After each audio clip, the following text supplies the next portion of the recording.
Welcome to Late Night Gaming. I'm Poem. I'm with my pal Rufus, and our special guest here is Aria. Hello, everybody. Hello. How's it going? Sweet. And we're going to be talking about a awesome deck here, Captain Rex on the Droid Manufactory. Aria was able to uh, place top 8 in a PQ, so we're in the victory circle here. Gonna talk a little bit more about the deck and kind of go through it. Again, just a little bit about the off meta series. This is sort of like the rogue decks out there that we all dream of building and doing well with and all that good stuff. And again, this is sort of like that victory circle for the people that kind of do well with these types of decks. And Arya, you are that person. So welcome to Off Meta. Thank you for having me. All right. And Rufus, let's hear that first question, my good man. Yeah, go ahead and tell us a little bit about your Rex deck. So my deck is with Rex. I chose this leader because I'm really new at Star Wars Unlimited. I've only been playing since May, and I just wanted to play one of my favorite characters going in to actually get me into the game. So this deck is based around specifically the card Unity of Purpose, which is whole idea is to go wide with as many unique names as possible and then buff all those units and try and swing and kill the base in one round.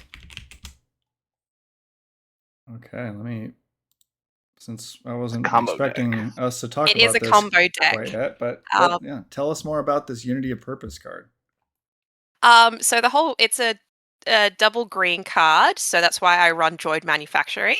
Droid Manufactory also deploys to battle droids when flipped, as Rex himself also deploys a clone trooper. So already you're able to have at least 3 different names on the board just by him flipping.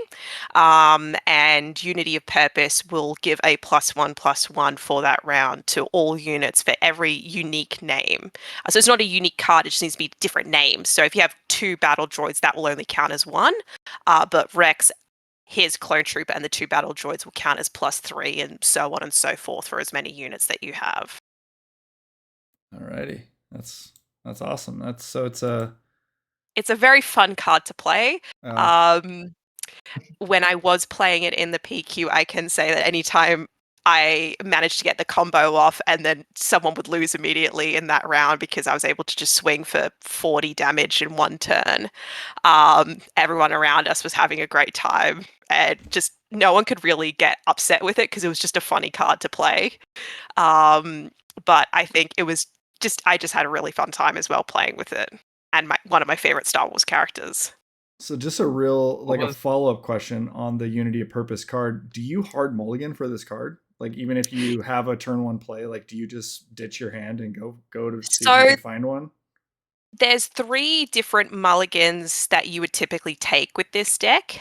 Previously, on my previous version of Captain Rex, which was prior to Legends of the Force, I had a different one that was focused more around troopers and using Rex's +1 to health once he's flipped buff to all troopers on the field. Comparatively to this new one, which utilizes some more Legends of the Force units. I sorry, could you ask the question again? I've already lost myself. We were just talking about like hard mulliganing for this Oh yes, card hard because mulligan. it That's it. That's sounds it. like That's it's it. like Yeah, a yeah, maybe almost yeah. like just you have to So have it. yeah, because there is only 3, you do want a hard mulligan for it. Now, all of my units, my playable units, are 1 to 3 costs, so you do have a 80% chance of anyway playing something, even if you hard mulligan.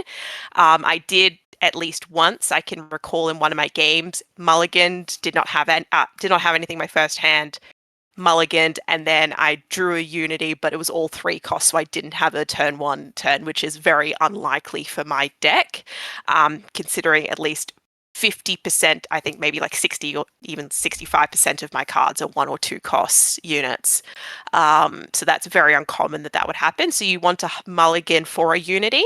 The ideal hand is, a 2-cost, a 1-cost, a unity, and either a resupply or a command, so you can ramp before your opponent has the ability to shut you down with certain cards, as this deck can be heavily countered by some cards like Bombing Run or Overwhelming Barrage. So you want to try and get up ahead before they can play those cards. Also, if you don't draw Unity, another good turn 1 play is a Maz, a 1-cost unit, and a Porg as well.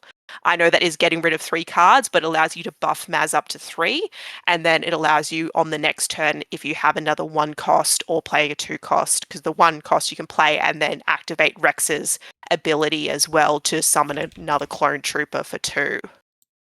So Maz Kanata, really interesting card to include in this deck. What's going on with that? Why Maz? What is she? Why is she in here? So Mars is a good little green 1-drop, and with my deck having a lot of smaller cost cards, she can become buffed really quickly if she isn't contained. So she does become priority number 1 when she's on the field, because if left uncontested, she will go very tall. So Maz is an alternate top hand to have at the start of the game if you don't draw Unity and like a command or a resupply. If you have Maz, another 1-cost, and a Porg in your hand, she's already +3. She's already at 3/3 at the start of round 2, and you already have 2 other units on the field. And then you're already ready to plop down some more as well and make her go even taller. You love to see the Porg in a deck. Yes, yes. I, as a person, love to play with my favorite characters and just having a fun time, and being able to incorporate a Porg into a deck made me absurdly happy. All right. Even though it does provide an actual benefit, which is a different name that you can have on the field. But of course, the Porg is, again, really easy to remove, but you are able to play Rex or play 5 if you're on 5 or you're on 6. When you flip Rex, you get your droid, you get your 2 battle droids, you get your Clone Trooper. Then you can play some more cards that round if you haven't already, to play command that round already. So you're at 5, and then you flip Rex. And then you can still just chuck a Porg on there, so you have another one ready to go for the next round, because this deck does require a lot of actions. So it usually means that you won't be taking initiative a lot of the time, comparatively to some more standard aggro decks like Sabine or Kylo Tarkentown that I've gone against, which I lost in the PQ, which, try to buff up a couple little guys. I'm going wide, which does require a lot more actions. The Porg does seem like it fits, like you said, with the Maz and the Unity of Purpose. Like there's a couple slots where it makes Bright Hope sense as well. Yes, okay. It does work. I did get it off on Bright Hope a couple times. You attack with the Porg, play the Bright Hope, return the Porg to your hand, you get a draw, and then you can play the Porg again for all 0 cost. So it does work with the Porg. Bright Hope is really good. All of this in regards to the Bright Hope function with the Porg and the updates to this deck over my previous ones. As I said, I did take from someone else's deck that I saw online that I really enjoyed, and then just made a slight couple of changes based on my local meta, which I know my local meta likes to go space a lot. In some, I went against one semi-space deck, but I didn't have any solid full spaces that I specifically went against, so they just remained in my sideboard most of the time. But yeah, I did make some changes around, and also with the cards that I own as well, which isn't a lot, but I just tried what I had. Great job. Let's talk about your sideboard. Now that you brought it up, what was going on in there, and what were you bringing in for what matches? So I just brought Confiscate, as it was a recommended sideboard. It's just a all-around good card, especially with all the lightsabers and all the upgrades that are going on at the moment. I brought in a 3rd Bright Hope just to have, if I am going against a space deck, I just have another Sentinel in there. The original deck that I based this off had a blue leader as well. Well, I did take a blue leader. I also brought 2 escort fighters, just specifically to get rid of some of the bigger space threats that may come, because this deck does suffer very heavily into Vader 4 with his summons. He kind of does the same thing as me, but on the space side. But he doesn't require, the unity of purpose like I do to activate it. He kind of can just do it naturally. So I was putting in the Ego Escort Fighters just to kind of throw in and take out some of the bigger threats if I was to go against that kind of deck, which I didn't. So they didn't get any usage at all, but it was just there just in case, because I know that there are some people I play with who were going to the PQ that do space-focused decks, and there was a Darth Vader in the top 8 as well. And then Colonel Yularen, I did put him in once or twice, swap him in, but I didn't end up actually playing him. He is quite good if you feel like that the game might be going on for a little bit longer and you just want some consistent healing over time, because this deck does focus majority green units, which will activate his heal every time that one of them is played. But it does not work, of course, on clone troopers because they're summoned or anything like that. So he is a bit more situational than all the restores that I had going on. But that was what I had for my sideboard. It was primarily just get rid of lightsabers, the space meta that some of the decks in my PQ had, and then just some additional healing if I needed, because this is the lowest health base in the game, so you can die very, very quickly if you don't shut down any threats pretty quickly. But also at the same time, you have to set up yourself. So there's a lot. It's quite a bit to manage, and is why I did suffer the most against standard aggro decks, and I did lose most of my games and rounds against those decks, because they're just able to kill my base before I can kill theirs, just simply due to the number of actions as well. Like we both had the amount of damage that we needed to kill in the same round, but they required less actions than I did. Yeah, you need like a card that just says like pay 4 to attack with all your guys or something like that, like in the next set. Yeah, that allows you to swing with everything all at once. But I'm not sure if that would be allowed to swing everything at a base. So I think that would be a bit too much. It'd have to be a bit more than a 4-cost card. Pay. How much would you have? How much would you pay for that? I mean, 6. Pay 6. Attack with 3 guys or something. And being able to hit a base, because I mean, there is things like Rebel Assault, which are like 2+1s, and you can swing at a base, but you have to have a specific, Yeah. I'm liking what I'm seeing and hearing so far. Yeah. Mm-hmm. So, other than it being Rex, what made you choose this for the PQ?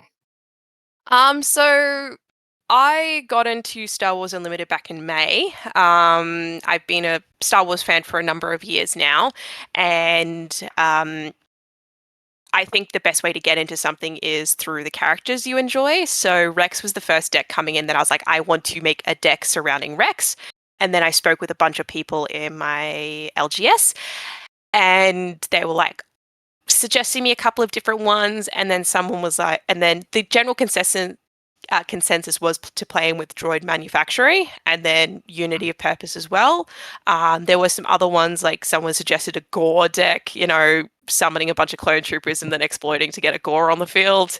But I liked the Unity of Purpose route more, and I have been playing that one pretty much on and off since I started. I played it at a store showdown about 2 months ago as well, where I placed 6th with it, but that was the prior versions. This was prior to Legends of the Force. So that was my trooper focused one.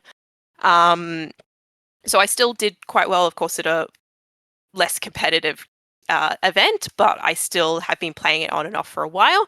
But I did swap to this newer version by Devas that I found online, purely because I wanted some more health-focused units. My previous deck was more damage-focused with their stats, their base stats, whereas this one is more on their health to survive those cards like Bombing Run and Overwhelming Barrage, because I was found that I was getting taken out way too quickly and I could lose the game off those.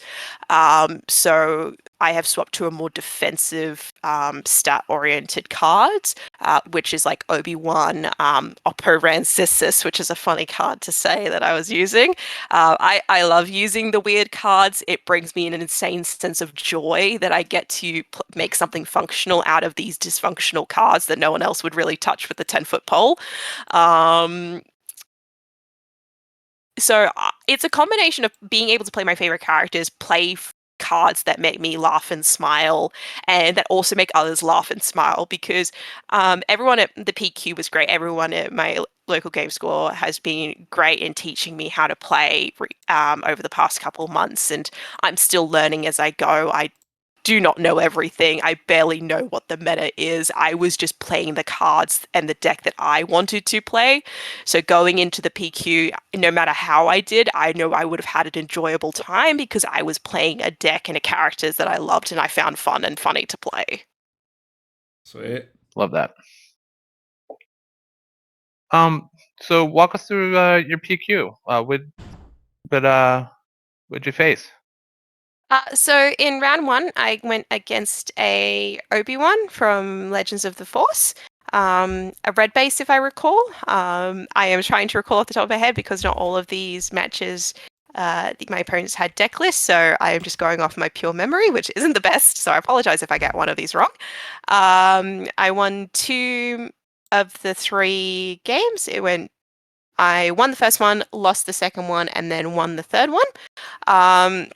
That one was a bit back and forth as I did have to manage a little bit of aggro on that end, but it wasn't super, super aggressive, so I was able to keep it managed.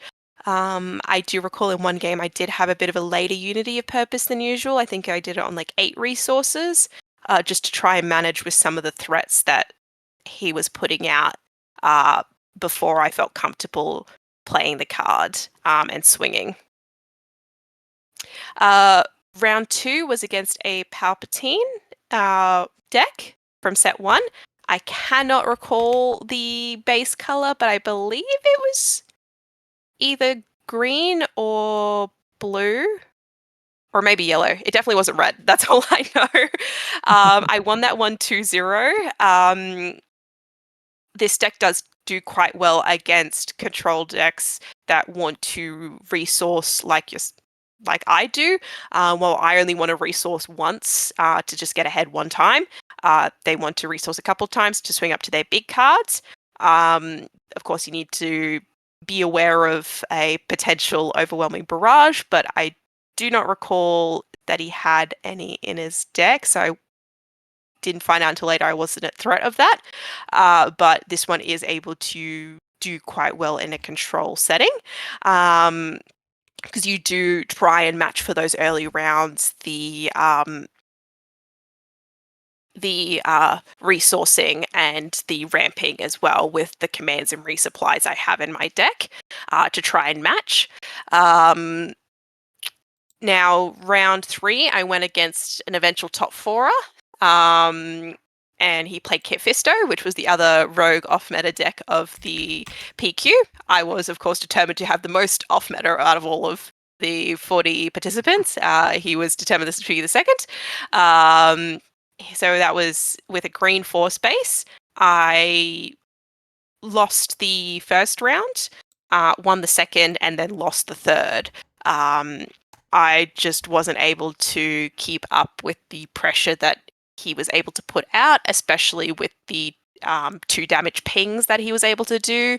And on game 3, he managed to play 2 Obi-Wan Sentinels, one right after each other, to stop my Unity swing. So I had the damage to kill his base that turn, but the ability for him to play 2 Sentinels straight after each other, because I did have to play a Unity a little bit later because I didn't draw it, I think, until 7 resources. Did mean he was able to play. He was on 6, or I didn't have any resupplies or commands. I cannot recall, but he was able to stop my Unity swing, which then wiped out my entire board after I had to keep hitting and I had nothing, and then he was just able to hit me. Even though I played an Obi-Wan, of course Kit Fisto has Saboteur, so was just able to go past me and just swing and kill my base. So that's just the luck of the draw sometimes. If he didn't have those, we agreed if he didn't have those 2 Obi-Wans, there was probably nothing he could have done. That was the only thing he could have done to stop me, and it did happen. He drew the 2 cards that he needed. But it was really fun. I've played against him a bunch of times. He goes to my local game store as well. So we were just having a fun time. Now, in round 4, I went against Cad Bane. Usually I don't. This deck doesn't do super great against Cad Bane, especially decks that focused on capturing cards, because my cards, most of my units, if not all, are 3 cost or less, so they're very susceptible to being captured, especially on a unity turn or something like that, to remove one of those guys off the board immediately, because it bases, of course, most of the time off the cost of the card. But I was able to ramp up before he was able to get those cards. Capturing also works really well against my deck because of my tokens. The tokens just get destroyed, they don't get captured, so there's no way for me to retrieve them in any capacity, even if I do kill the card that captured him. So I was very, very happy with how I did with these ones. Now, in round 5, I went against a Kylo 2 Tarkin Town, which is a very aggressive deck, and I did struggle against this one, and I did go 0-2. I lost both of my games. In retrospect, I did make a couple of mistakes, and I should have swung into his units a couple times. I was getting tired by the end of the day. I was making some pretty dumb plays, but I did lose those 2 pretty quickly. Even though, again, Tarkin Town and Droid Manufactory are only 1 health difference from each other, mine is still lower. He needed a lot less actions than I did to ramp up his, buffed up Kylo and his buffed up Migs Mayfield and all the other hyper-aggressive red cards he was playing. In round 6, this was the determining game. Going in, me and the player thought that whoever won this one would be the one who would get into the top 8, and then whoever won one of the other topper end games that weren't in the top 8 would take the other slot. At the end, we found out that we both had made it through, but we were going in thinking that we were going to be, this was the determining game. So this was against a Thrawn 4 yellow deck, so very control, semi-space oriented, but it's those on-defeat abilities. This guy was the eventual runner-up, and I did go 2-1 against him, so I lost the first game, won the second, and then won the third. Game 1, we ended up going to, I think it was about 13 or 14 resources, which is very uncommon for my Rex deck, because usually it's win or lose by 6 or 7, and then it's determined. But I was kind of just shoved out by the end of that game, because based off some of the draws that he did and his revealing, I was able to see he held 2 super laser blasts in my hand. So even though I had a U-wing reinforcement in my hand, as soon as I'd play that U-wing reinforcement, I just knew that my whole board was wiped. So I just ended up conceding, because I was like, there's no way I can come back from this with all my little 1 and 2 cost guys, as he's playing these bigger ships now. Game 2, I actually won without Unity of Purpose, which was 1 of 2 times in the day, which I did. That was me just swinging consistently with my little guys at his base. I did get a large amount of value off a Sundari Peacekeeper and Oppo Rancisis paired together. So that means Oppo was swinging for 5 damage because of the raid plus the raid 2. And he also had Restore 2, so I was able to keep my health very low with the 2 of them on the field. And then in Game 3 was my record Unity of Purpose for the day, which was +7/+7. I think I had 9 units on the field, with a couple of combination names, which led me to have +7.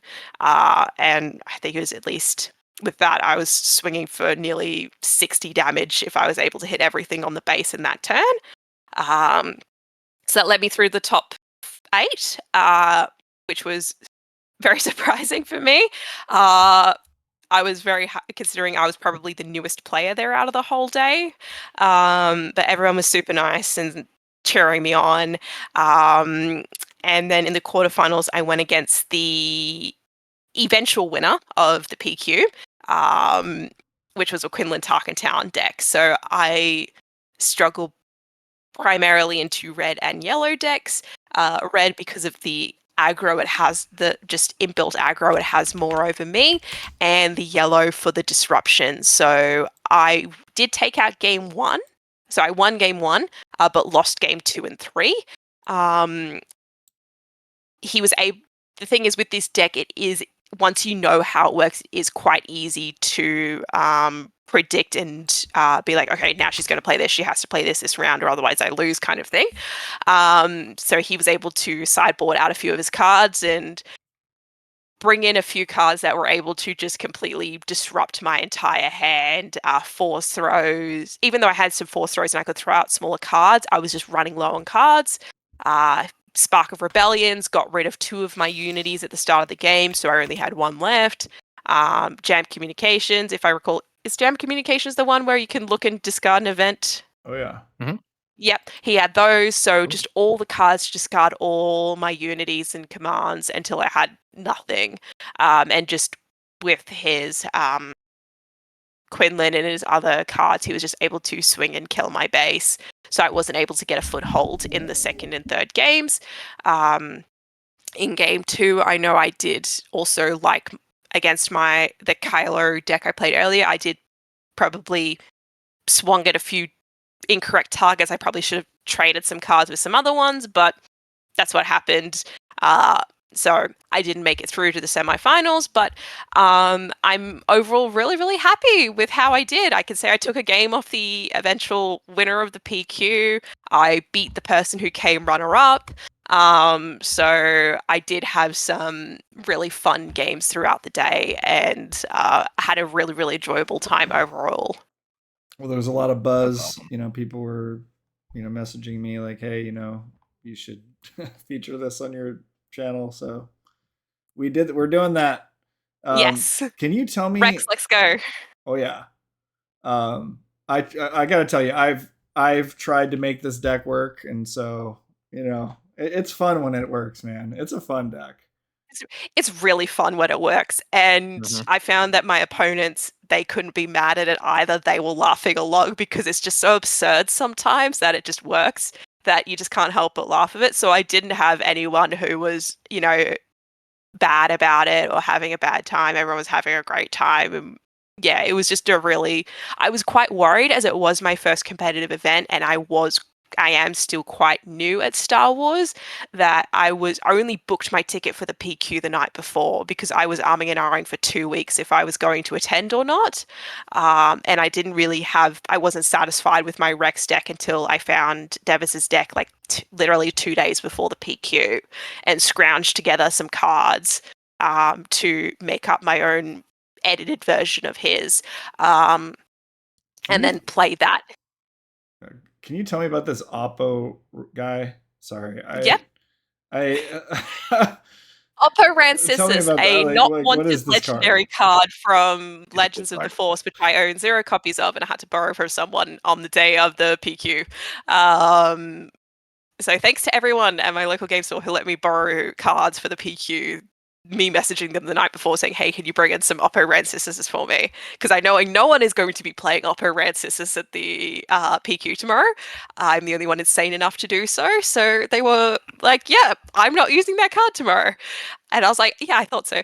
So Oppo Rancisis is a funny card where he can take the keywords of the units that are on your side. And there's an additional bonus to restore and raid. So if a unit on your side has restore, he'll get restore 2. If a unit on your side has raid, he'll get raid 2. Now it doesn't stack, so like Sundari Peacekeeper, who has restore 2 and raid 2, will not equal Oppo having raid 4 and restore 4. It's only going off a basis of 1. So a lot of cards on my side have restore to try and activate his restore, because droid manufactory is so low in health that you do kind of want restore on your side to try and keep you alive as long as possible, prior to hitting that unity of purpose. So Oppo I liked because, one, he had this was from Devis's deck as well, was because he has the Jedi. What's the term? I'm still bad with my Star Wars terms. The Jedi title or whatever it is. Trait, that's it. Thank you. He has the Jedi trait, which will activate Obi-Wan's Sentinel. And he also has 5 health, which is like, a bit of a meteor per unit that I want on the field. As I said, a lot of my units have restore, so he can jump off that restore. He can also take the Sentinel from Obi-Wan if I want a second one on the field. I have an Ewok who has hidden, so if I've put a Oppo out and I want to keep him alive because he does become a high priority target when he's on the field because of that double restore, double raid, more so than the Sundari, because the Sundari is only just a regular 1 damage, Oppo's 3. I can play the Ewok to give him hidden for the round so he doesn't get attacked anymore, unless, of course, he has the Sentinel. But it does mean that I can restore a lot, and it goes great with the Sundari Peacekeeper. The 2 of them just jump off each other because I get the raid and restore. So having both of the Sundari and the Oppo Rancisis on the field was always really, really good because I could swing for a lot and also heal a lot. This guy just seems... I'm just loving that he's in a deck. Like... Yeah. All right, what else you got for us, Rufus? If you were going to run this back again, what would you change? Or would you change anything? Well, it's hard to say because I formulated my sideboard around the space side that my area likes to do. Also, Brisbane and the Queensland area as well just likes to play wildly different stuff. It typically doesn't play on meta in ours. The most... I went through the statistics afterwards because someone posted them. Only 2 times, so I think it was like 4 decks in total, ended up playing like the same leader and the same base. So like 95 or 90% of all the leaders and bases were different. So there was absolutely no overlap at all. So you weren't going to play against the same combination multiple times. So there was not multiple Sabines with ECL, or only 2 people were playing the Mother Talzin deck from Worlds, and I think there was like 1 or 2 people that were playing the Kylie deck. So not a lot of people playing the widely known or widely meta decks. Everyone was just playing wildly different stuff. So I can't really say. If I was to change some things, I would probably remove Echo, even though Echo was great and he's like, a 2-cost 4/4, because Coordinate is usually active on your side of the field, especially once you flip Rex, because you can get 4 units on your side. It was just like, it is a different name in the deck, but I feel like I would have probably gotten some more value out of a third Admiral Akbar, because Admiral Akbar can remove aggressive threats on the ground side. He's very bad against removing on the space side because you usually only have 1 on that side, that being the Bright Hope. But it can allow you to remove some threats pretty early if you've already got a couple cards out, because he deals damage on played based on the number of units you have on that field, so ground side. So you can play him and he will count himself, so you can have 3 already on the field, you play him and he counts as 4, and you can even swing that damage into a leader and take them out. So I think a better one, a third one would be great, especially against those aggro decks with the leaders that like to flip out earlier than my own, that being, Kylo or a Sabine potentially, just to get those guys out of the way. The struggle with this deck as well, I found, is, of course, the discard and going against something like Quinlan. I feel like I would need a bit more damage. Also, with my Kit Fisto game, those Sentinels were... those 2 Obi-Wans absorb so much of my damage. So I would potentially remove 2 of my Yularans and... not Admiral Yularen. He was really, really good because he was able to give all my heroic units +1 to their health, which made them survive a lot more hits and a lot longer. A as well, putting that restore on the field if I was to ever get Oppo out. The Colonel Ularen, so the ones that I had on my sideboard, I would potentially swap out for a 2 Commander Cody's, just to be a little bit of a higher cost unit, because this deck does struggle as it gets a little bit later into the game, because you're having so many little 1-drop guys, they just get wiped instantly. So just being able to have something that's maybe a little bit bigger, but also can act as an alternate unity of purpose, because you are going wide.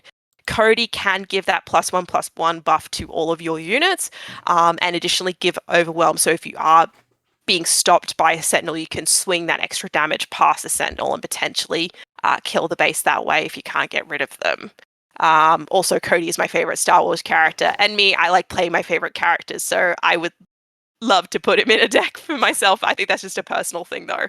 I haven't run it by many people of what changes I would made. I am going to have talks and chats with some of the people in my game store and how I can prove it. But those are the major things that I think I would change when it comes to my deck. I mean, this has just been like super awesome. Like just hearing your story, hearing your successes, and like how new you are at the game, and like how well you know the game at this point, and it's like the passion you have for it. I think it's awesome, and we really hope that you can keep that going, keep that love for the game going, and make it back here. Next PQ season. Mm-hmm. Hopefully. I don't know what I'm going to play next PQ season. All I know is that Rex is going to be rotated out at some point, so whether or not I want to play him again beforehand. I was telling some of the people at my LGS that, hey, let's see what weird stuff I can come up with later. So I've already proposed, potentially probably not PQ, but I have threatened them with a Satine and Purgles deck, just to mill their decks endlessly and probably die before they do, but it's funny and I want to do that. And then I want to play one of the worst leaders in the game, which is Hunter, because I love clones, and that's why I did Rex. And I want to try Hunter potentially with like Plot in the new set Secret of Power. So I'll just see what other weird stuff I can play that I'm going to have some fun with. Maybe I'll do as well. Probably I'll do worse, but as long as I'm having a fun time, then I won't really care. And I think that's what matters. As long as you're having fun, then that's the most important part, especially when it comes to me. I want to keep my enjoyment of this game up. I don't want to lose the spark of enjoyment that I'm having. And I've had this thus far with the game itself, the people I've been playing with, the people who have taught me. Shout outs to Piper at my LGS, who was the one who taught me how to play. I just rocked up to the store one day and was like, I want to learn how to play Star Wars. And she was like, yes, let me teach you how to play Star Wars. We need more girls in Star Wars. So everyone has been really, really nice and really, really kind and accepting of me in this community, which is something I was very worried about coming in, because I've only ever played one card game before, and it wasn't even a in-person TCG. The only game I played before is Legends of Runeterra on the computer.